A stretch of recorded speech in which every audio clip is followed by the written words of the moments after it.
Welcome, friends, to the Brilliance of Humanity Summit. We are really digging into the brilliance that we do have in humanity and having so many different presenters offering insights and perspectives. And today, I think you're going to be thrilled because we are welcoming Dr. Gabriel Warren, who is going to be talking to us about encouraging men to live in their brilliance and shine in their brilliance. Dr. Warren, welcome to the show. Thank you so much for having me, Deb. I'm looking forward to this conversation. Oh my gosh. And I do have this tendency to want to call you Dr. Warren, but we'll probably go back and forth here. But one of the things that I was actually reflecting on preparing for this interview is there may be some individuals out there going, oh, wait a minute. Can't women shine in their brilliance too? Let's just name that right away. Of course, right? Oh, absolutely. Yeah. I always live by the motto that behind every good man or beside every good man is a equal or greater woman. So, I think even for me in my own life, I know I wouldn't be where I am today without my wife, Ebony. And, I think every man that's out there who is striving to live out their brilliance will say the same. Yeah, amen. So I think it might be helpful for people to have a little context about your journey. And you can go back as far as you want. And obviously, you and I have had some conversations about this, but talk to us a little bit about your upbringing, your journey, and how you even got to this point to realize, wait a minute, we need to really help men shine in their brilliance here. Well, I'll tell you, it was a very non-traditional path. I grew up in a semi-big family. So I have there's six kids. Both my parents are still married. They've been married for 50 years as of this year. We grew up as a church. I'm from Alabama. So I lived in Alabama all my life until 2017 when I moved up to Minnesota. And, we grew up, both my parents are in the ministry. So we grew up in church and we, were always involved in everything around church. And of course, in high school, I was a three-sport athlete and I ended up being able to get a scholarship for track and field, which kind of was the beginning of my journey because I started to kind of be exposed to things outside of my community. So I ended up going to the University of Alabama and I was able to graduate from there. And after graduation is when things started kind of going, differently than I had planned. So I originally wanted to work in corporate America and move up into the C-suite and, do all of those kind of things. But about halfway throughout the journey, I realized that, I had started to develop a passion for, mentoring and teaching and inspiring others and trying to motivate people to live out their potential. And I realized that one of the best ways to do that is through education. So I ended up switching from, the corporate dream and getting into higher ed and, started teaching at the college level. And then from there, I ended up getting into administration. So that led me to the position that I'm in now, where I'm a higher ed administrator and trying to find ways to really inspire and motivate people from a policy and a procedure standpoint. So there's lots of gaps in there that we probably will talk through over the course of this interview, but that's kind of the way the path it took.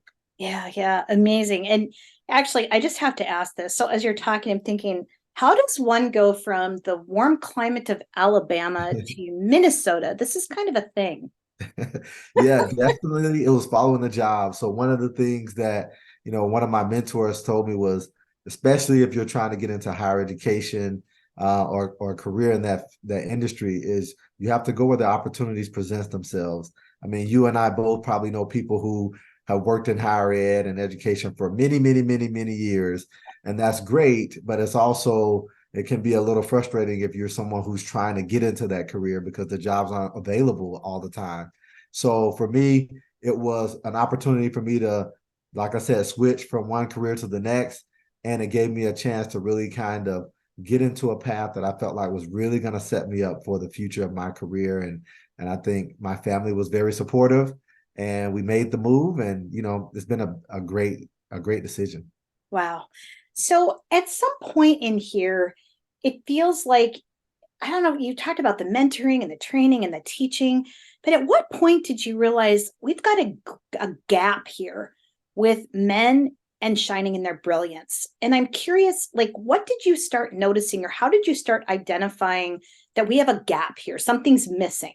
Oh yeah. So when I think back over all of the years of education I have, whether that's K through 12 or all of the years post secondary, um, I could only think of one male educator that I had as it relates to formal teaching. And then when I started thinking about, if you break that down demographically, thinking about Black men, I can't think of one. So that was probably the first inkling. Even when I was thinking about career paths and things like that, I never knew growing up that I would have the possibility to even work in higher ed, or let alone be a college teacher or a professor or an administrator, because that was not something that I saw regularly growing up. So for me, when I started really digging into those things, it really kind of opened up my eyes to that. And then I think it was around 2012 or 2013, I was introduced to an organization, and it's called the PhD Project. And basically, what it is an organization that focuses on trying to diversify academia. And I was able to go to this conference in Chicago, and they really talked about the need for more minorities, mainly Blacks and Native Americans, to get into the fields of being a college professor. And that really opened me up to a whole lot of opportunities that I didn't know existed. So that was kind of the start. And then from there, I just wanted to get into the industry and find ways to kind of help others get into the industry as well. So one thing I'm hearing is that part of the challenge is that if a young man, or really a young woman even, is coming up and they're not necessarily seeing themselves in the commercials, at the schools, anywhere, it's hard to visualize, oh, this is possible for me. Yeah. And I love that you're bringing this into the conversation, because if we don't believe it can be possible, how are we even going to know that this dream can be there? Absolutely. Yeah. So, that is probably one of the most powerful things I think anyone can do, because it doesn't matter, if you're in a lower income family or if you're in a more well-to-do or wealthier family. If you don't see yourself or someone who represents you being in certain positions, you will have no way to be able to dream that that's possible. And I think one of the things that really kind of motivates me is, recently I got involved with an organization, the 100 Black Men of the Twin Cities, and their motto is what they be is what they'll see, or what they see is what they'll be. And basically that speaks to what you were just saying. Like, the goal is to try to mentor young Black men to really see people who are in various industries being successful or impacting their communities, so that as they see that, then they will aspire to become that when they become adults. So that is definitely a mission that I want to try to help fulfill in my own life. Well, and I'm glad you actually brought this up, because it's one of the things that I had seen you being involved in. I'm like, I got to have Dr. Warren come and talk about this, because you're not just talking it, you are actually walking it. You are a part of the mentoring within the groups, a part of involvement in bringing more people into the groups. So, this is what I love so much about watching your journey. You're not just giving it lip service, you're doing something to impact change. Absolutely. And, for me, Deb, is personal because, one, I used to be a young Black boy. And, I benefited from having both of my parents in the home. But as you know, that is not always the case, especially in the Black community. So we need those men to be able to step up and mentor and to kind of step in when someone else may not necessarily be living out their purpose as a father. So for me, that is a big thing. But then also, I have two boys. So I have a 15-year-old about to be 16 in February, and I have a 12-year-old who's going to be 13 next year. And both of them are boys, and they're growing up into a society that, I want to be able to be that example to let them know that, the sky is the limit, and don't allow anything stop you from pursuing after your goals. So it's personal on both sides. Absolutely. What does it look like when men shine in their brilliance? How do we see the impact of men shining in their brilliance?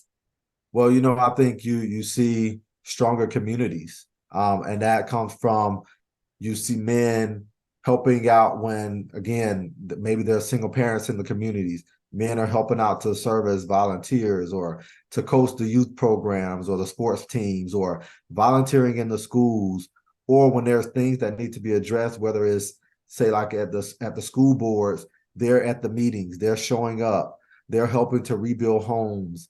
Men showing up and living out their brilliance doesn't necessarily mean that they have to start a business and go off and be super successful as it relates to that perspective.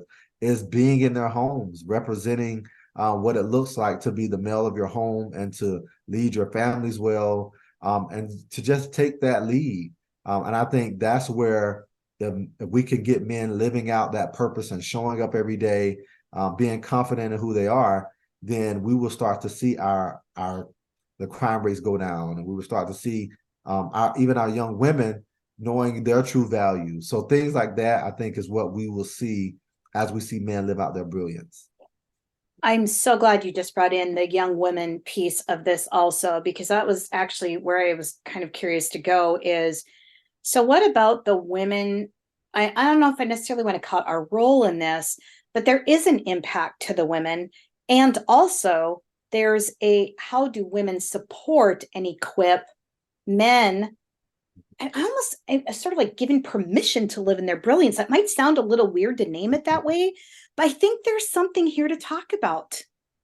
Yeah, one quick interesting story. So when I met my wife, who, I mean, we've been married for 18 years now, but we met in college. And one of the things that happened when I met her was she was fine by herself. She had the job, she was on the career path, she was doing the things she wanted to do. So when I met her, she, made it known that, hey, I can take care of myself. But over the course of the first few years, she really, I call it this. She didn't say this, but I say she really kind of took a step back and allowed for me to kind of step into that role of, being the husband, being the leader for our family, even things as small as when we go out to eat. She would want me to be the one placing the order, and she wouldn't be the first one to order her food, things like that. And it really helped me to become more confident in the fact that, one, I could be a good husband, I could be a leader for our family, and I could do those things. And over time, I think it really helped to develop my confidence. So I think women supporting men can look something as simple as that. Like sometimes you may know how to do those things that you've always been doing, but if you encourage the men in your lives, whether that's your husband or even if it's your parents or if it's even a sibling, we all have brothers or uncles or cousins who are in our lives. Allow for them to see themselves doing the things that you want to encourage them to do. And then over time, it builds their confidence. So I think that is one very pivotal way that women can support men in this effort. I'm so glad you brought up, you mentioned Ebony earlier, and obviously you're naming her again here. And I'm glad you brought this up, because what really spoke to me in that moment is these core values of honor and respect and trust and integrity and belief. And it's interesting, as you were talking about the ordering at the table, I was thinking about even my own husband, and I was thinking about how I am perfectly capable, obviously, of ordering on myself or doing the things. And also, when we go out to dinner and he does that, there's a moment where I feel like I am completely safe. I trust this person. This person cares about me. And it's actually one of his love languages of showing that care for me. And also that he knows, of course, I could perfectly, do this myself. But there's something very honoring and cherished. Like there's like a moment of cherishing in this. And I think the conversation around this is sort of about what is the framework around that, and what is the way that it actually is honoring of the relationship. I'm glad you brought that up, because there is something in there, isn't there, about that honor and respect piece. Oh yeah, absolutely. I mean, I think men are wired, one, to be protectors, one, to try to go out and provide for our families. And, it's really hard to do that if you don't feel honored and valued and respected. And I think those things those are the fuel. I mean, every day it's hard to be anyone, living in our society today, but especially to being a man when you go out and you have so many pressures of life facing you, you need someone to be able to speak life into you and to say, hey, I love and I respect you. I appreciate you. I value the things you're trying to do for our family. And I think the more you do that, the more it builds up that confidence in the men around you to be able to say, you know what, I can go out and face the world that's around me that's maybe not as welcoming as the people in my life who are supportive. So I think that's very, very important. Yeah. So I want to kind of bring us back to this place in the conversation where we're talking about in the minority population and seeing yourself and the ways that we can mentor. I'm also curious about what are ways that someone who doesn't fall in the minority category, what are some ways that we can help support or be there or be a part of this movement, the change? Like and it's sort of one of these conversations that can be difficult to have. I sit here as a white woman saying, I don't know everything. And my experience may have been different. I may have experienced things as a woman that could potentially have a piece of a dialogue. And also, I am very aware that there's a lot I just don't know. And how do we help educate or be a part of bringing this brilliance to life? I think part of it is what you just said. One is having the courage to name it.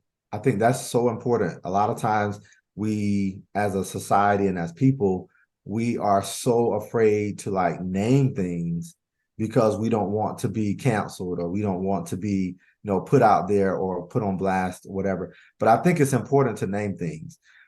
Then the other way I think that someone who may not necessarily be a part of a minority community can help is to realize and recognize that just because someone may focus on a specific group, so say if I'm focusing on Black men mainly, it doesn't mean I'm saying that Black men are better or that we're exclusionary or that no one else matters. It just means that, the focus of this initiative and the purpose of this thing is to really uplift and build up that specific demographic. And for people who are outside of that demographic to not look at it and say, oh, you're trying to exclude us, but how can I also come alongside and be a part of that? Because we need each other to be able to help build everyone up so that, again, it helps build those communities. It helps for us to be able to learn from one another and realize that we are a lot more alike than we are different. And it only happens when we find ways to kind of come together and work on things jointly instead of always thinking that, oh, if I'm focusing on this one group, that means that other groups are not involved or not worried about. So that's what I would say about that. Yeah. I love the term that you just used, which is come alongside. And there's power in that. And one of the things that I just have gotten so much more aware of, even in the journey of, the last couple of years, is that come alongside can look different depending on what the role is, what the relationship is, and what questions are being asked. And as you were talking, I was like, really, there's this piece about connection. And what does connection look like? And where are the places where that connection can serve the coming alongside? And I also love that you were talking about naming it. I almost like one of the things that was coming up for me is what are we really afraid of? And I was thinking for myself, I know for me, a fear is I don't want to in any way, shape, or form ever be perceived that I am not willing to be a part of a solution or a part of rebuilding humanity or a part of connecting people. And I know sometimes I feel like if I ask this question, am I somehow not a part of the solution? Like, am I somehow actually being a negative? And when all I'm really trying to do is understand, seeking to understand. So I'm curious about your perspective around that, because this is a big conversation, right? Like this is, and it's sort of like, and yet we need to have it or we're never going to move forward. Yeah, I mean, it is tough. And I think it is something where we don't always want to look like we don't know the answer. Even going back to when we were in school, the teachers will always say there's no stupid questions. But, the reason why they say that, I feel like, is because, you know, just subconsciously, we always think about how am I going to look if it comes across as if I'm inadequate, or I don't have the answer to all these questions, or I'm the person who's asking all the questions. And I think that is something that we have to always battle against. I mean, because going back to that whole brilliance of humanity and encouraging men to live out their brilliance, one of the most powerful things that I ever learned was that no one knows everything. Mm. So you may be really good at whatever it is you're into, or whatever it is you went to school for, but there's so much more to the world and to society than that. And even those people still need developing in other areas. So you may be good at your career, but then in your family life, you may need mentoring and coaching, or you may be really good at this one particular thing. Say you're a doctor or a pediatrician or something, but you don't know business. So you need someone to help you to be able to understand how to make that profession profitable for for yourself and your family. And I think sometimes we have to understand that, yes, we may be smart and we may be brilliant and we may have all of the answers in one area, but there's no one out here walking around that has the answer to everything. So be open and vulnerable to coaching and to asking for help, because at some point we all gonna need it. Yeah, absolutely. Oh my gosh. And if we don't think we will, we better Yes. do a little check in with ourselves, right? I'm Yeah. curious if you've had some role models as it relates to you living in your brilliance. I've had a lot. So it's hard to kind of think about a few, but one of the ones that came up most immediately to me is my high school track and field coach, Coach Charles Fortune. And, he was someone who I think from a very young age saw the brilliance in me, and I didn't even know that I was heading down the path that I was on. And the reason I say that is because when I was in high school, again, I told you I did three sports. I did football, basketball, and track and field. And to be honest with you, I did track and field as just something to do during the off season. Basketball was my first love. I wanted to go to college for basketball and, chase that dream. And it wasn't until I think it was the spring of my sophomore year that I went out for track. And I did it because I was like, hey, I'm good at this. I know I can be competitive. Mm. And my coach, Coach Fortune, he really, really, really saw something in me. And he developed me, and he took time up with me, and he honed a skill that I didn't even know I really wanted to pursue. And then it wasn't until my senior year when I started getting recruited and everything was when I realized the impact that he had on my life, Mm. because that was the only sport that I was able to get Division I offers for.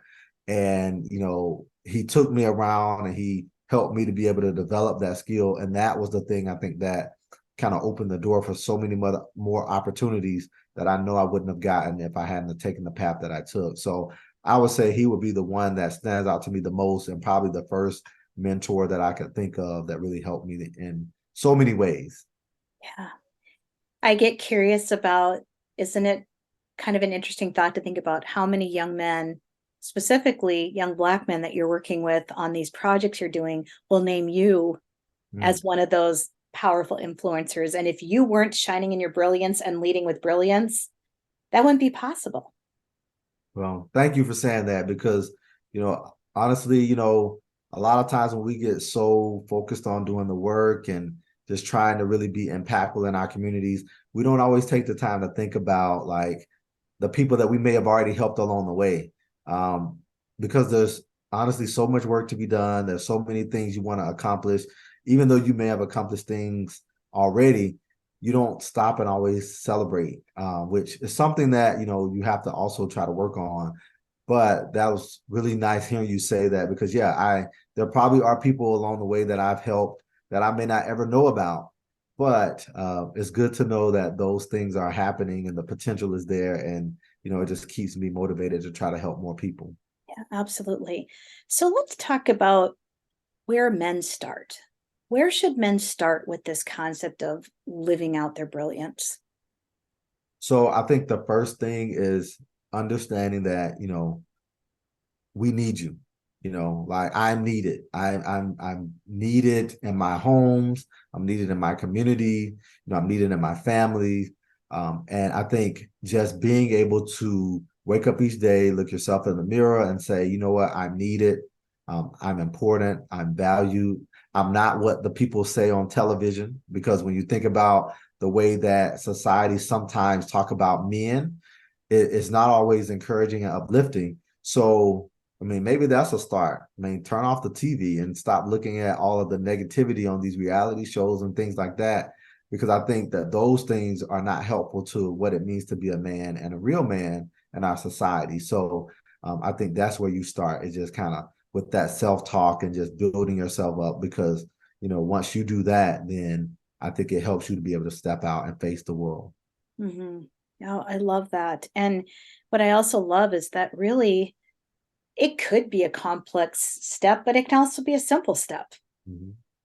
And as you're saying that, I'm just thinking, yeah, we just need to like get started, right? Like we need to get going and make something happen there.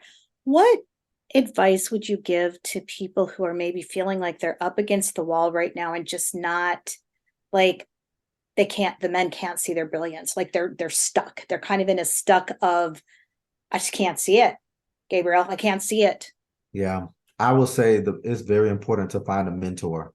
And I know for people who may feel stuck or feel like they can't see it, it may be hard for them to know where to go to identify a mentor. But one of the things that I have learned is mentorship has so many different forms. And you may not necessarily have someone in your immediate community who you can go to and say, hey, I need a mentor. I need someone to kind of help guide me through this path. But think about where we are in our society and our world today. Mhm. If you have access to the internet, you can get mentored by some of the most impactful people in our world and not have to pay a dime for that. So find people online. I know some people don't read books anymore, but pick up a book. Start to identify people who you want to model yourself after, and then utilize the resources. There's so much free resources out there now that you can get to utilize and help you to kind of get started on the path that you want to get on. And most of it is free. You don't have to pay the hundreds or the thousands of dollars to go to all of these conferences. You can go to YouTube, you can go to Instagram or TikTok and start following those influencers or those leaders, and then allow that to mentor you into a place to where then you maybe can get a chance eventually to go to places and then start asking for mentors in different spaces. But I would say that's where I would start, is just utilize the power of that internet that you have at your home. And then you'll be amazed at how far that takes you. Yeah, I love that. And speaking of free resources, you actually have one that you're going to be offering up to everyone, 5 ways to encourage men to live in their brilliance. Tell us a little bit about what they can expect when they get their freebie. Yeah, so it'll definitely be some of the things similar to what we talked about here today. And it's just, I think that regardless of whether you are, married, whether you have, a brother or a, cousin or uncle, whoever the men are in your lives, I think it's important for you to be able to know that we all can find ways to help encourage that brilliance in them, because we all need it. Um, Once men are able to see their power and their purpose, then it helps to build those communities. And the 5 ways to encourage men to live out their brilliance is just going to be 5 ways that I've learned in my own life that people have really encouraged me, because I went from this very shy person who didn't really speak up a lot in class and was afraid to kind of offer up opinions when I was in meetings and things like that, to someone who now, I mean, one, I was teaching all the time. So now I'll have to teach every day in front of a group of people who didn't know me, who was looking to learn from me, to even now being an administrator where I do get a chance to present from time to time, and to even speaking sometimes to different audiences. So I went from this shy person to someone on stages, and that was all because of the people around me spoken to me, and they helped build me up and they helped encourage me. So these are just 5 things that I've learned throughout my journey to be able to hopefully help encourage you to help others other men in your life to live out their brilliance. So I'm looking forward to sharing those tips on my Oh my website. gosh. Thank you. Thank you. So before we close out our interview, I would love to know what's coming next in your brilliance. Any things we can look forward to seeing from Dr. Gabriel Warren down the line here? Yeah, so one thing I didn't mention was I've written two books already, and I actually have a third book that has been with the publishers for a while. So I'm trying to really wrap that up. So that is something that is coming, I would say, hopefully early next year. But then the other thing that I'm really excited about is, I've been able to partner with one of my colleagues here in Minneapolis, and we have a podcast coming out called Changing the Narrative. And the focus of this is finding ways to change the narrative around what it means to be a Black man in our society. Because again, to what we've talked about earlier, oftentimes when we see stuff on television, whether it's the news or whether it's reality TV shows or whatever, we don't see positive images of Black men. Sometimes it's the criminal or the person who's not being there for their family, or it could be something like, oh, they're only good to be athletes or things like that. Well, we are focusing on Black men who are living out their purpose, whether that's in their families, whether that's in their careers, whether that's in business, or whether that's being in their communities and impacting the lives of individuals around them. And we want to really highlight that. So we want to help change the narrative so that when people think about Black men, they think about all of these things and not just the athlete or the people who may have mistakes or mishaps in their lives. So that is a really exciting project that we will have coming out here soon. And I'm looking forward to kind of sharing some of those stories with the world.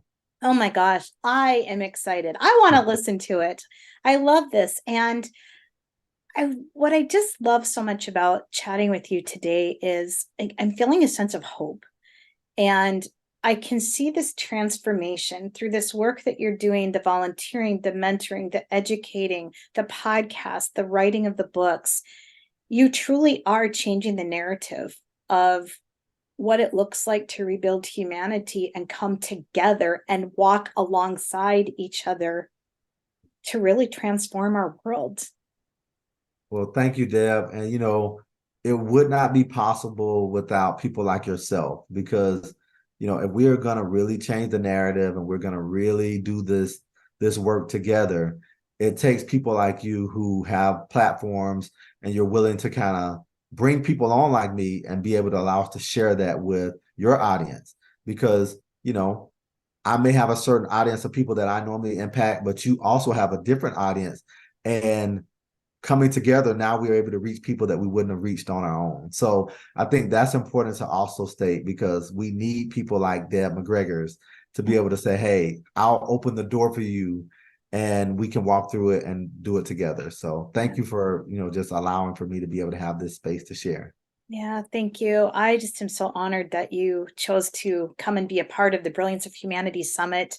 This has been a phenomenal interview. Thank you so much for joining us. This has been amazing. Well, thank you. I look forward to more conversations like this. And yes, I'm looking forward to sharing those 5 ways to encourage the brilliance of men. Yeah, awesome. Thank you. Friends, we want to thank you for joining us for the Brilliance of Humanity. We want to thank our guest, Dr. Gabriel Warren, for joining us today. Thanks so much again, Dr. Warren. This has been amazing. Thank you. I appreciate it. And I'm so happy to have had this conversation with you today. Yeah, well, hopefully we are inspiring a lot of you out there to keep shining in your brilliance. We've got so much more to come with the Brilliance of Humanity Summit. Thanks so much for joining us and be on the lookout for how you can get 5 ways to encourage men to live out their brilliance. Thanks so much, friends. Have a great day.